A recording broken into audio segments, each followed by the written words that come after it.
好啦，黃旗亦都舉起隨時起步。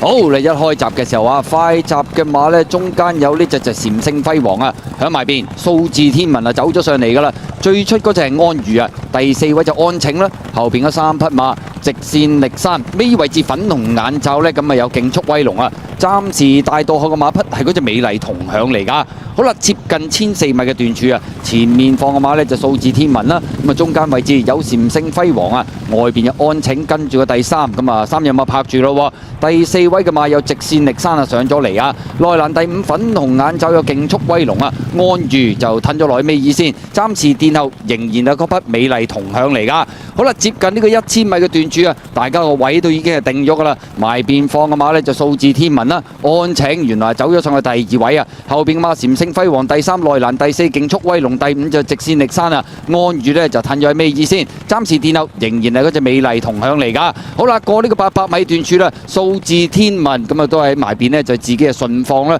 跟住響第2位嘅馬呢，就有呢隻就安晴嚟㗎，埋邊呢，第3位有呢隻呢就競速威龍上咗啲啦，出邊第4位粉紅衫粉紅帽禪聖輝煌啊，後邊3匹馬分別有直線力山安如啊，掟到最出係嗰隻美麗同享嚟㗎。好啦，正最後直路啦，數字天文仲係佔先咗半個身位嘅，咁啊見到串內欄上㗎嘛，有競速威龍，中間追禪聖輝煌，大外檔嘅美麗同享啊，最後200米數字天文仲係佔先半個身位，外邊禪聖輝煌追緊佢，入邊競速威龍擠咗段唔多，出邊冚咗一段又係唔多嗰隻美麗同享，最出呢仲有隻安如啊，最後100零米數字天文游刃有餘啊，擺咗喺前面一放到底啊，第2名嘅馬呢，好近啊，埋邊競速威龍最出啊，安如好遲先撻得着啊，第4名安晴又上返嚟同禪聖輝煌需要影相啊。結果今場賽事呢隻數字天文咁啊嚟到香港第3回合啊，首度出戰級制賽